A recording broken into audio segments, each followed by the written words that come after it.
Hello everyone, welcome to the second lecture. The plan for this lecture is as follows. We will discuss the fundamental problems addressed by cryptography, namely the key agreement problem and the secure communication problem. Then we will discuss the various types of cryptographic primitives, namely the symmetric key primitives and asymmetric key primitives. And then we will start our discussion on symmetric key primitives, where we will see the syntax of symmetric key encryption mechanism and informal security definition, and then we will finish the lecture with Kirchhoff's principle.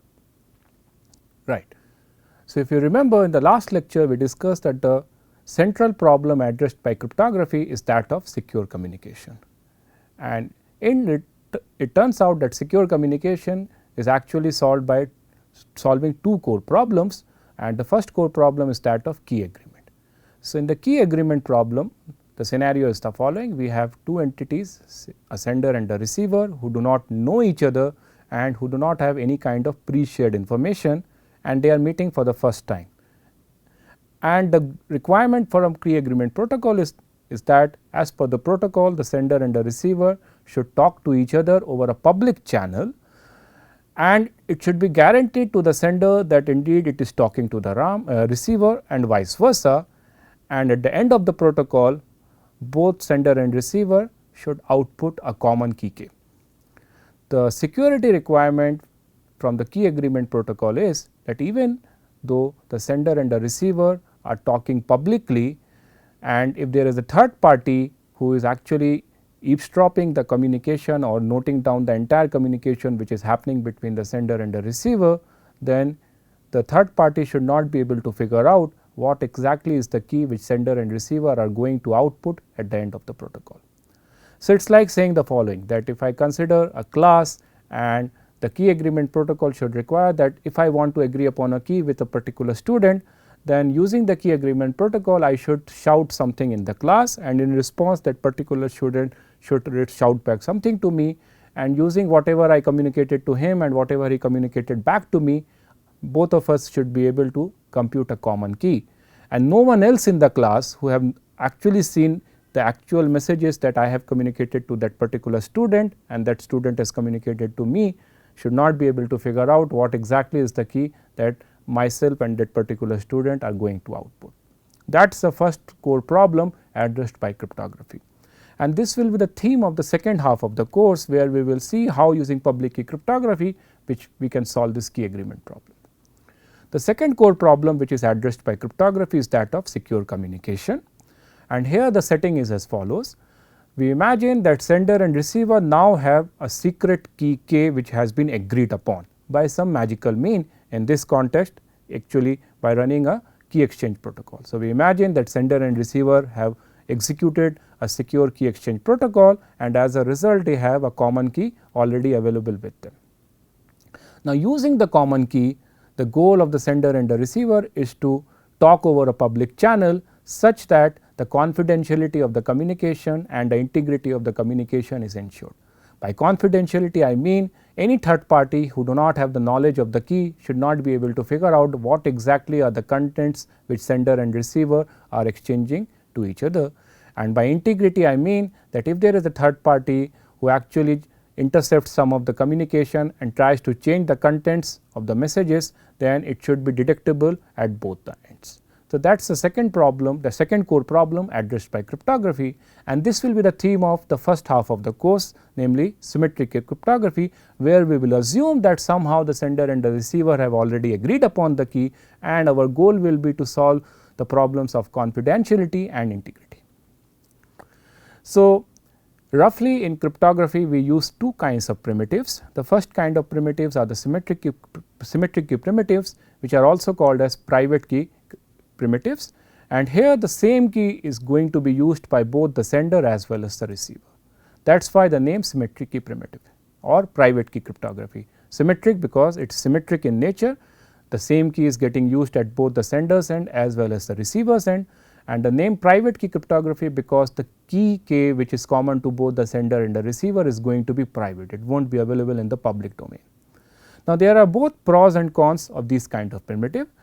The good side of these primitives is that they are computationally very efficient in practice, And the downside of these primitives is that the key agreement is going to be a big issue. That means, all these primitives works under the assumption that the common key has been already agreed upon by some magical mechanism, and which is a big assumption. So, ensuring that both sender and receiver have the same key is the challenging task. That is a downside of these primitives. The second kind of primitives are called as asymmetric key primitives or public key cryptographic primitives, where the primitive is operated with two keys. One of the keys, which is the public key, will be available in the public domain, whereas the other key, namely the secret key, will be available only to one of the entities, or in the context of encryption scheme, it will be available only with the receiver. That means, this has asymmetry in nature, that is why the name asymmetric key primitive. And the reason it is called public key primitive is that one of the keys is available in the public domain. Again, it has these kinds of primitives have both plus as well as the downside. The good side about these primitives is that you do not need any kind of key agreement. That means, if I take a public key encryption scheme for instance, then there is no requirement to do any kind of key agreement. Whoever wants to encrypt a message for me, it can take my public key, which will be available in the public domain. So, I do not need to explicitly agree upon a key with that particular sender. The downside of these kind of primitives is that they are computationally inefficient. That means, the amount of computation which are involved in this kind of primitive is of several orders of magnitude compared to the computation required in the symmetric key primitives. In practice, we use a combination of both. So, when we will be winding up our course and we will be discussing the real world protocols such as SSL, we will see that how we combine both these two primitives to get best of the both world. So, now let us start our discussion on private key or symmetric key encryption schemes. So, on a very high level, the goal is the following. The setting is as follows: we have a sender and a receiver, and by some magical mechanism we assume that a random key has been agreed upon between the sender and the receiver. So, I denote the key as k, which is actually going to be a bit string. Now, sender is interested to send some message m, which is again going to be a bit string, and in the cryptographic jargon we call this string m to be the plain text.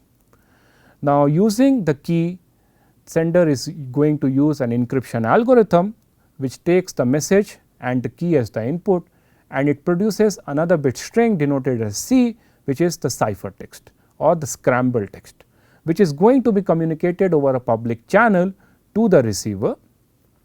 At the receiving end, receiver is going to take the cipher text, which is a bit string, and the key, which is the same key with which the sender has operated the encryption process, and it is going to operate a decryption algorithm now. So, the decryption algorithm is going to take the scramble text and the key, and it is going to output the plain text which sender has actually encrypted using the encryption algorithm.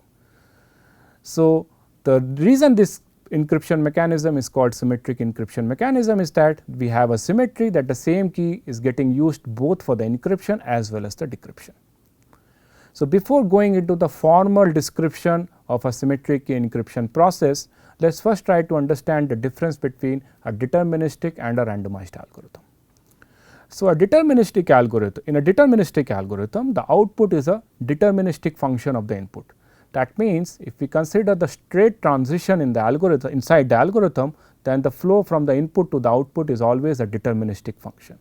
What I mean by this is, if I run a deterministic algorithm on an input x 100 times, I am going to get the same output y 100 times. I will not get different output. That means, the output y is a deterministic function of the input x. Whereas, in a randomized algorithm, the flow from the input to output is non-deterministic, and the flow is going to be decided by the value of random bit strings which are going to be generated inside the algorithm as part of the algorithm. That means, in a randomized algorithm, it is not guaranteed that if I call that algorithm with the same input again and again, it is not guaranteed that I am going to get the same output, and the output may depend upon the sequence of random bits which I am going to generate inside the algorithm, and depending upon the value of those random bits, what path I followed inside the algorithm.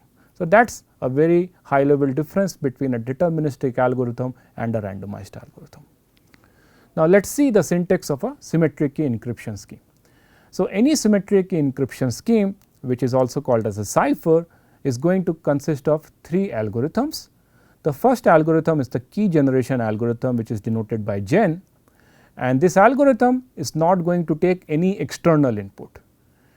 What this algorithm is going to do is, as part of the algorithm, inside there will be some random bit strings which are going to be generated, which I denote by this particular notation. So, when I say when I write this notation that someone is tossing the coin, I mean that inside the algorithm random bit strings are going to be generated, and based on the value of that bit string, the output is going to be determined. So, the output of this key generation algorithm is a key denoted by the symbol k, and since it is a randomized algorithm, every time I run the key generation algorithm, I am bound to get a different output. I will not get the same output. The syntax that we use to denote the key generation algorithm is the following. We say that the key generation algorithm gen, it does not take any input. So, that is why the brackets are left as empty, because it does not take any external input, and it is going to output a key which I denote by k, and this k belongs to a larger set, this calligraphic k, which is the set of all possible keys which this key generation algorithm can output. And the important thing here is that since this algorithm is a randomized algorithm, that is why I do not say that the output of gen is assigned the value k. Instead, I say that the output of gen is going to take one of the possible value k from the set of all possible keys. I am not using the assignment operator, because it is not a deterministic function, it is a randomized function, it is a randomized algorithm. So, here this calligraphic k is the capital K is the set of all possible keys which your key generation algorithm could output. So, for instance, if we know that a key generation algorithm is going to output a 256 bit key, then I know that this calligraphic key is a set of all possible 256 bit strings, namely the key space k is 2 to the power 256. And as I said earlier, this key generation algorithm is going to be a randomized algorithm. The second algorithm in any symmetric encryption scheme is the encryption algorithm denoted as ENC, and it is going to take 2 external inputs, namely the plain text which the sender wants to encrypt, which is going to be a bit string which I denote by the symbol b, and the key k which the key generation algorithm would have output. And apart from these 2 inputs, it has an internal input, namely the internal random coins which are generated, or the random bits which are generated as part of this encryption process, and as a result this encryption algorithm is a randomized algorithm. So, based on the message, the key space and the random bits which are generated inside the encryption algorithm, the encryption algorithm is going to output a ciphertext denoted as C. So, as I said that since the encryption algorithm could generate internal random bits to decide the outcome C, it is a randomized algorithm. And the syntax that we use to denote the encryption algorithm is the following. We say that the encryption of the plain text m. So, within the brackets I am writing the message m as the input, that means that is the external input which this encryption function takes as input, and the key k is put as a subscript. So, I will say that the message m is encrypted under the key k, and since this algorithm is a randomized algorithm, I am not using the assignment operator to denote the output of this encryption algorithm. Instead, I am saying that the output of this encryption algorithm is going to be one of the possible ciphertext from the set of all possible ciphertext which your encryption algorithm could produce. So, since this encryption process is a randomized algorithm, what it means is that even if I call this encryption process with the same value of m and the same value of k multiple times, I am going to get different ciphertext, because every time I call this encryption process, the set of random bit strings which are generated as part of the algorithm will be different. And since C is going to be a function of both the message, key and the internal random bits, the value of C will be different for different invocations of C. So, that is the syntax of encryption algorithm. Now, the decryption algorithm takes the ciphertext C as the external input and the key k which has been generated by the key generation algorithm, and in return it produces the plain text m. So, the syntax that I follow to denote the decryption algorithm is the following. We say that decryption of the input C. So, here C is the external input which is fed to the decryption function along with the key k. So, I will say that the decryption of the ciphertext C under the key k is going to produce the message M, and the message M belongs to the larger set of possible plain text, namely capital M, which is the plain text space. Now, notice that my decryption algorithm here is a deterministic function. There are no random bit strings which are generated inside the decryption algorithm to decide the outcome M, and as a result of that I am not using the notation arrow notation to denote the outcome of decryption. Instead, I am using the assignment operator to denote the outcome of the decryption function. What I mean by that is, if I call the decryption algorithm multiple times with the same value of k and the same value of c, I am bound to get the same M again and again. I will not get different M for the different invocations of DEC on the same value of c and k. In that sense, it is a deterministic function, and as a result we use the assignment operator to denote the output of the DEC function. So, that is the syntax of your key generation algorithm, encryption algorithm and the decryption algorithm. So, notice that we require the key generation algorithm and the encryption algorithm to be randomized, whereas the DEC algorithm should be deterministic. And there is a reason for that, which we will be able to appreciate when we discuss the various attack models in this lecture. Now, how to typically use a symmetric key cipher?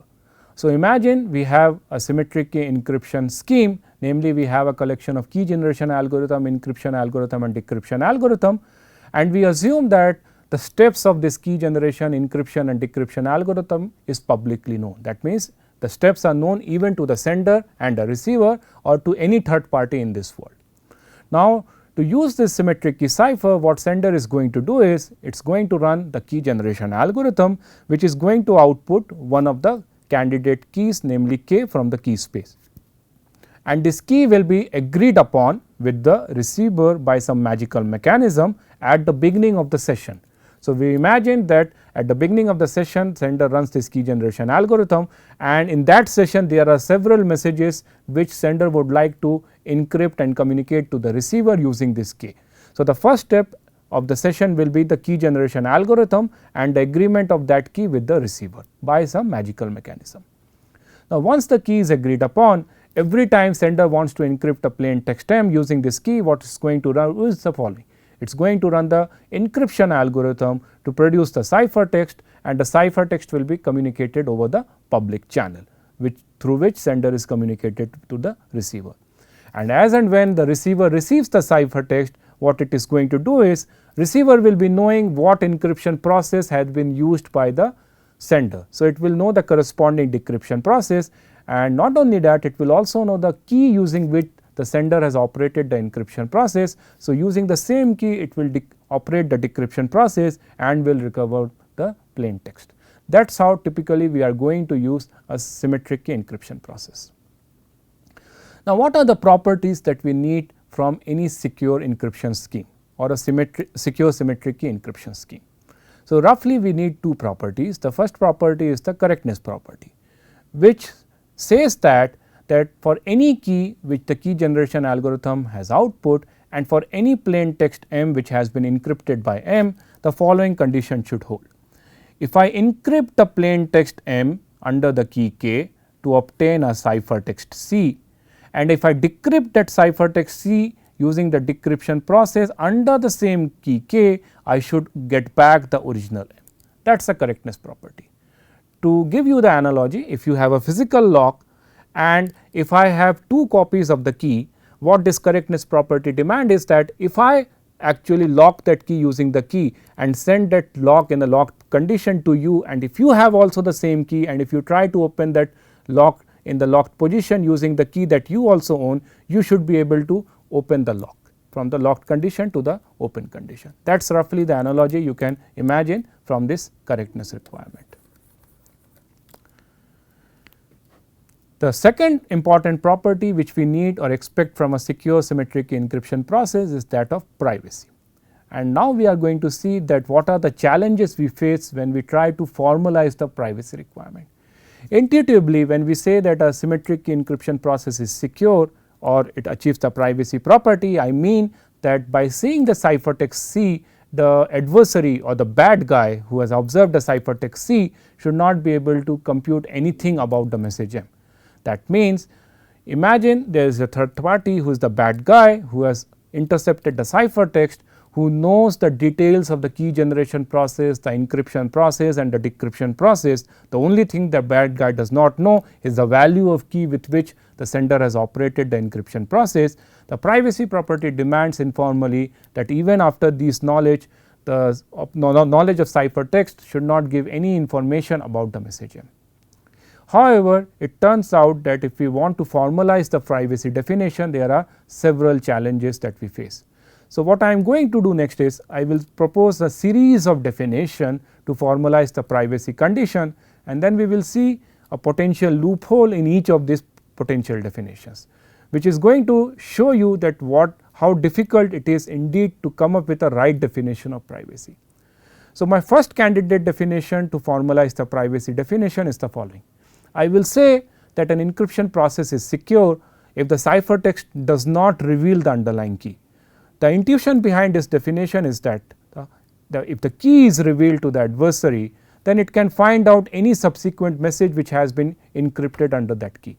So, the minimum requirement which I require from any private encryption scheme is that the ciphertext should not reveal the underlying key.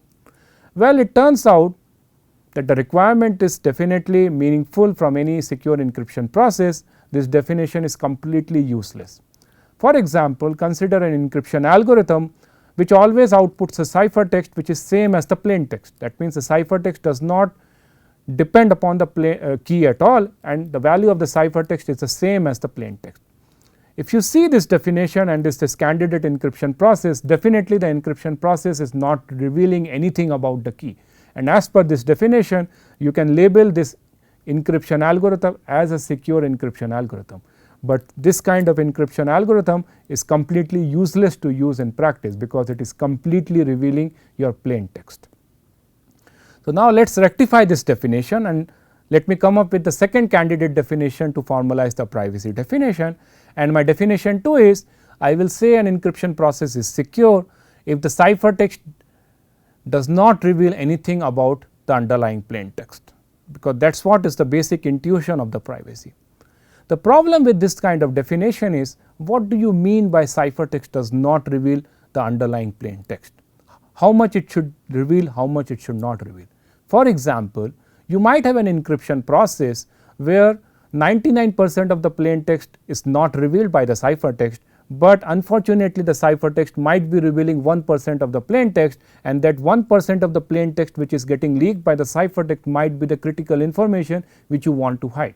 Again, this definition and this candidate encryption process might look like satisfying the definition 2, but actually such kind of encryption algorithm I cannot use in practice.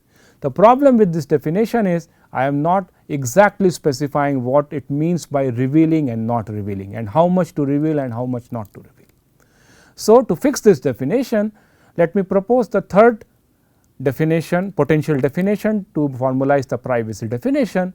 The definition 3 says that an encryption process will be considered as secure if the ciphertext does not reveal any character of the underlying plain text. So, this will take care of the potential bug which was there in our definition 2, or the candidate encryption scheme that we proposed to violate definition 2, because now even if 1% is revealed, it is not going to satisfy definition 3.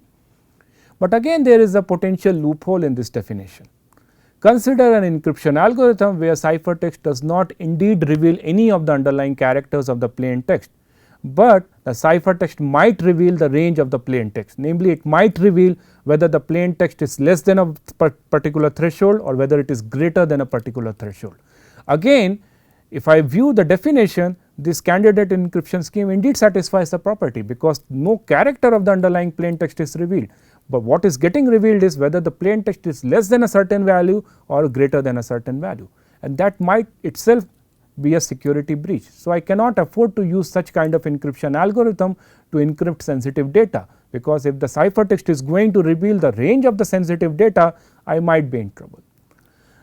So, let us try to fix this potential problem in definition 4, and the definition 4 says that an encryption process will be considered as secure if the ciphertext does not reveal any meaningful information about the underlying plain text. That means not only it should hide not only the underlying plain text, it should also hide whether the message is less than a certain value, greater than a certain value, and so on. Well, intuitively this definition is good, but the problem here is what exactly constitutes a meaningful information varies from application to application. For certain application, the underlying characters of the plain text might be the sensitive information. For another application, whether the message is less than a certain value or greater than certain value, that might be the meaningful information, and so on. So, you cannot exhaustively list down what constitutes a meaningful information for a particular application. That is the downside of this definition. So, that is, as a result, I cannot take it as a meaningful definition of privacy. So, to fix that problem, let us come up with the next possible definition of the privacy, and this definition says that an encryption process will be called as secure if the ciphertext does not help the attacker to compute any function of the underlying plain text. That means, imagine an attacker who has seen the ciphertext, who knows the encryption process, and the attacker is interested to compute some function, say f, of the underlying message which sender has actually encrypted in the ciphertext. We will say that the encryption process is secure if, using the knowledge of the ciphertext, adversary is not able to compute the function of the underlying message. Well, this is precisely what we expect from a secure cipher, but still there are certain loopholes in this definition. Namely, there are two loopholes. The first loophole is that how do you formalize whether a particular ciphertext has helped the adversary to compute a function of the underlying plain text or not? How do you judge that? How do you mathematically formalize that? That is the first loophole in this definition. And the second loophole in this definition is what exactly are the capabilities of the adversary you are considering. That is not specified in this definition.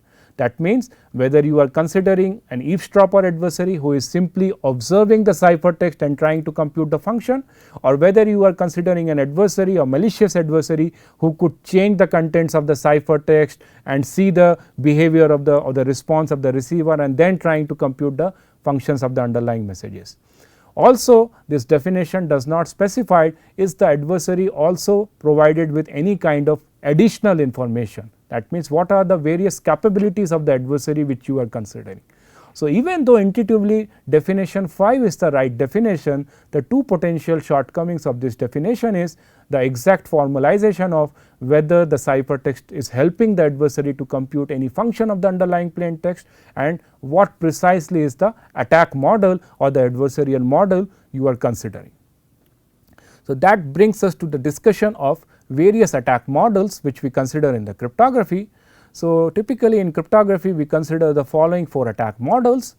The first attack model is the ciphertext only attack or the COA attack model. The next attack model is the known plain text attack model or KPA model. The next attack model is the chosen plain text attack or CPA model, and the final attack model is the chosen ciphertext attack model or CCA attack. In all these attack models, the scenario is the same. We have a sender and a receiver who have agreed upon some common key by running the key generation algorithm and agreeing the key with the other entity by some magical mechanism, such that the adversary or the bad guy or the attacker is not aware of the key, and the adversary has intercepted some ciphertext, and the goal of the adversary is to compute some function of the underlying plain text which has been encrypted in this C. What differs in these attack models is the power of the attacker. That means, what kind of additional information apart from the ciphertext is available to the attacker. So, what we are going to do next is we will go through each of these attack models and see what are the capabilities of the attacker. So, let us start with the ciphertext only attack model or the COA attack model, which is the simplest possible attack scenario. And here the scenario is the following: we have the sender and the receiver who have agreed upon a common key not known to the attacker, and sender has encrypted several messages using the same key as per the encryption process, and the details of the encryption process is known to the attacker. The attacker has eavesdropped and intercepted those ciphertext. So, attacker does not have to do anything fancy here, it just have to listen over the channel what ciphertext contents have been communicated. So, that is why this attack is passive in nature, and the goal of the attacker here is to compute some functions of the underlying plain text. So, apart from the ciphertext knowledge, no additional information is available to the attacker in this attack model. The next attack model is the KPA attack model, which is slightly stronger attack model than the COA attack model, because here the adversary is available with some additional information compared to the previous model. So, the additional information which is available to the adversary is the following. The adversary is available with a collection of messages ciphertext pair, namely message M1 C1, message M2 C2, message MT CT. That means, it got a database of several message ciphertext pair, where each of the ciphertext in the pair is an encryption of the corresponding message in the pair under the same unknown key. That is important here. All the messages and the ciphertext are under the same unknown key, which is not known to the attacker. Now, you might be wondering how exactly it is possible for an attacker to come up with such pairs of message ciphertext in real life. So, there could be several scenarios through which it is possible for an attacker to get access to such message ciphertext pair. For instance, all encrypted messages do not remain private indefinitely, or if you consider the messages to be email exchange, then the first message in any email is usually the message hello, dear, hi, etc. In that sense, the encryption of certain messages under the unknown key is going to be revealed to the attacker. So, in this attack model, we assume that attacker has already got a collection of several message ciphertext pairs, and now a fresh message has been encrypted by the sender under the same key k and communicated over the public channel, and the goal of the attacker is to compute some function of this message M using the help of the ciphertext. I stress that the fresh message which is now getting encrypted by the sender might already belong to the collection of messages and ciphertext pairs which adversary possess. And this shows the importance of your encryption process to be randomized. So, recall when we discussed the syntax of symmetric encryption process, I stressed that the encryption process should be randomized. That means, even if I encrypt the same message under the same key, I should obtain a different ciphertext. If you do not use a randomized encryption process, but instead use a deterministic encryption process, and if the same message is getting encrypted multiple times, then just by observing whether the ciphertext gets repeated over the channel, adversary could come to know whether the same message is getting encrypted or not. In this specific case, if the fresh message M which sender is actually communicating to the receiver is already present in the list, and if my encryption process is a deterministic encryption process, then this C is going to be already present in the list of message ciphertext pair, and adversary could easily find out the exact contents of the fresh message. That is why I need my encryption process to be a randomized encryption process. So, that is the KPA attack model. And as you can see, this is a more powerful attack model, because not only the adversary is available with the encryption of the message M, he is also available with the encryption of several earlier messages, and there he is already available with the encryption of several prior messages under the key k. The next attack model is a more powerful attack model, and this is called the chosen plaintext attack model or the CPA attack model. The scenario here is the following. We have a common key k agreed upon between the sender and the receiver by some magical mechanism, and now we assume here that the adversary gets an encryption oracle service to the encryption box. What I mean by that is the adversary can force or it can influence one of these two parties, say for example the sender, to encrypt any message of adversary's choice under the key k, and importantly, the sender who is actually providing the encryption oracle service won't be aware that actually it is encrypting messages of adversary's choice and providing those ciphertext to the adversary. So, that is why we say or we model this kind of service as an encryption oracle, because adversary won't be knowing the value of the key, but still it will be able to get or see the encryption of messages of any of its choice, of any message of its choice under that unknown key, and it can get the encryption oracle service for any number of message as long as it is polynomially bounded or it is practical in nature. That means, it should not be possible for the adversary to get the encryption oracle service for an infinite amount of time. He should be able to get encryption oracle service only for a limited amount of time or for a practical amount of time. So, we assume that it gets or it interacts with the encryption oracle service and submit messages of its choice, the plain text of its choice, and sees the corresponding ciphertext, and it builds upon a dictionary of messages ciphertext pairs. In this particular case, the message M1 C1, M2 C2 and the message MT CT, where all the ciphertext are the encryptions of the corresponding messages under the unknown key K.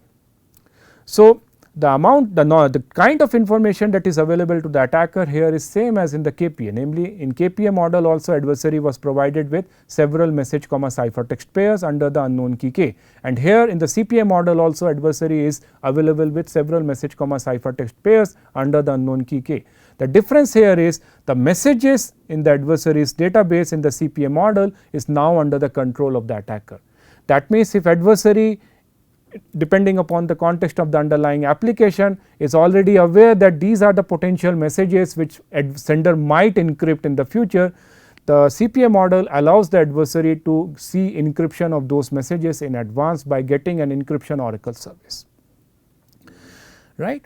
Now, you might be wondering that how in reality it is possible for an adversary to influence the sender that please encrypt these messages for me without actually sender knowing that she or he is providing the encryption oracle service to the attacker. When we will be discussing the CPA attack model in some of our subsequent lectures, we will see how in reality it is possible to launch CPA attack.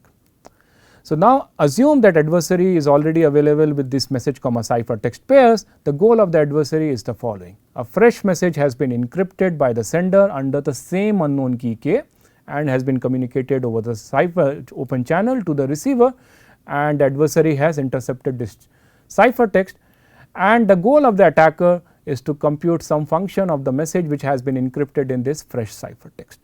I stress here that the message which is freshly encrypted might already belong to the database of message ciphertext pair which adversary possesses. I also stress that this CPA attack model is active in nature. That means, to get this encryption oracle service, the adversary not only has to listen over the public channel between the sender and the receiver, it also need to change the contents of the ciphertext which are getting communicated between the sender and the receiver and see the response of the receiver or the sender to get the encryption oracle service. That means, this particular type of attack is no longer an eavesdropping attack, this is now an active attack. So, that is the CPA attack model for you.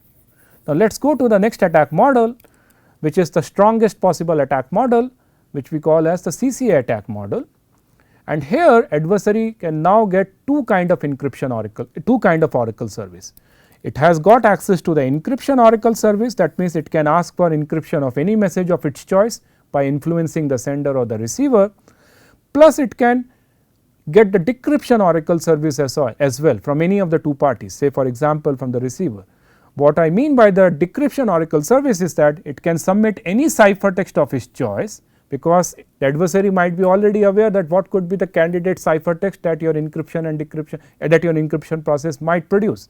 So, it can come up with any candidate ciphertext and submit it to the it can influence the receiver to decrypt those ciphertext for the adversary, and in response the receiver is going to decrypt those ciphertext and send back the corresponding plain text back to the adversary. In that sense, we say that the adversary gets access to the decryption oracle, and there is no restriction on the order in which the adversary could get the encryption and the decryption oracle service. It could see or it could ask for the encryption oracle service for certain number of steps, and then it could ask for the decryption oracle service for certain number of steps, and there is absolutely no restriction on what messages he could get encrypted under the encryption oracle, and there is absolutely no restriction on what ciphertext it could get decrypted from the decryption oracle. So, we make no such restriction. And now adversary has two kinds of database.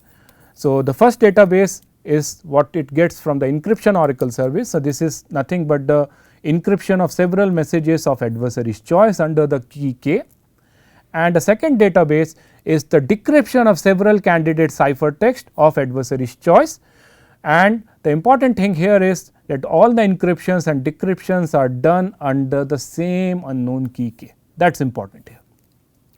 So, adversary is now more powerful here, and the goal of the adversary is the following, that now imagine sender has a fresh message which has been encrypted and the adversary eavesdrops the ciphertext C. The goal of the adversary is to compute some function of the underlying plain text M with the help of the database that adversary has already prepared.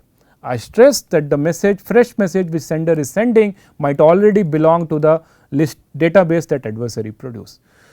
The goal of the adversary is to compute that message M which has been freshly encrypted using the help of the database that is available to the attacker. So, these are the 4 attack models which we consider in the literature.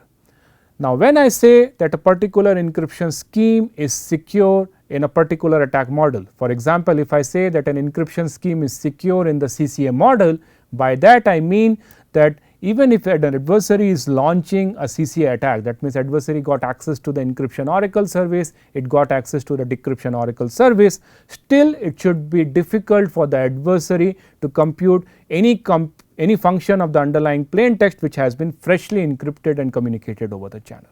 In the same way, if I say an encryption process is secure in the COA model or the ciphertext only attack model, I mean that just by looking into the ciphertext, adversary should not be able to compute any function of the underlying plain text, right. So, these are the 4 attack models which we will discuss in this course rigorously. Now, the final thing which I want to discuss for this lecture is the Kirchhoff's principle. So, definitely to maintain the security, the key with which the encryption and the decryption process are operated should be a secret, because if the key is leaked to the adversary can definitely find out what has been encrypted or decrypted. Now, you might be wondering, what about the encryption and decryption algorithm? Will I get more security by keeping the encryption and decryption algorithm private too? Well, as in cryptography, we strictly say that we should not follow this principle, and this is coming from a well known principle which we call as Kirchhoff's principle. So, Kirchhoff was a well known 19th century Dutch cryptographer, and he laid down several guidelines which should be followed by any good practical secure cipher. And one of the guidelines states that a crypto system should be secure if everything about the system is public knowledge except the key. That means, what this principle clearly states, that the secrecy of the system should only rely on the secrecy of the key and not on the secrecy of the encryption and decryption process. Now, what is the importance of Kirchhoff's principle? What I mean by that, what are the arguments in the favor of Kirchhoff's principle? So, the first argument in the favor of Kirchhoff's principle is the following: maintaining the privacy of a key is a relatively easier task compared to maintaining the privacy of a pair of algorithm, because keys are roughly of size 100 bits, 200 bits, whereas programs are of 1000 times larger than the size of the key. So, that is why maintaining the privacy of a key is relatively an easier task than maintaining the privacy of a large algorithm. Also, the algorithm can be leaked or reverse engineered. That means, even if you assume that the encryption and decryption process which are operated by the sender and receiver are private, just by launching a KPA attack where adversary gets access to several messages and ciphertext pair, adversary could reverse engineer the steps of the encryption and decryption process. Also, another argument in the favor of Kirchhoff's principle is that if your key is leaked, it is very easy to replace a key, right, because your keys are of very short magnitude, right. Whereas, if a program is leaked, then it is, or if your encryption process is leaked, then it is very, very difficult to come up with a substitute, because as you will see in this course, coming up with new encryption algorithm is really a very challenging task. Also, it is infeasible to imagine a scenario where a user selects a pair of secret encryption and decryption process for every party with which it want to do the secure communication. For example, if I want to do secure communication with 100 parties, I cannot come up with 100 secret algorithms or 100 secret encryption algorithms for each of these users. Whereas, it is feasible to imagine that I am going to use the same encryption and decryption process with each of the 100 users, but I am going to use 100 different keys for operating each of these instances of encryption and decryption algorithm.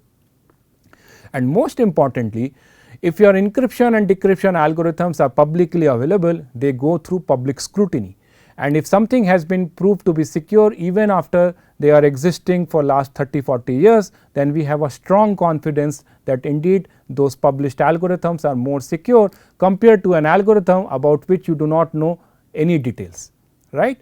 So, the summary here is it is extremely dangerous to use any kind of proprietary encryption process. So, if someone says that, hey, I am not going to leak the description of my encryption process, but I give you the guarantee that it gives you a very good amount of security, you should not believe such encryption process, because you do not know what kind of loopholes might be present in such an algorithm.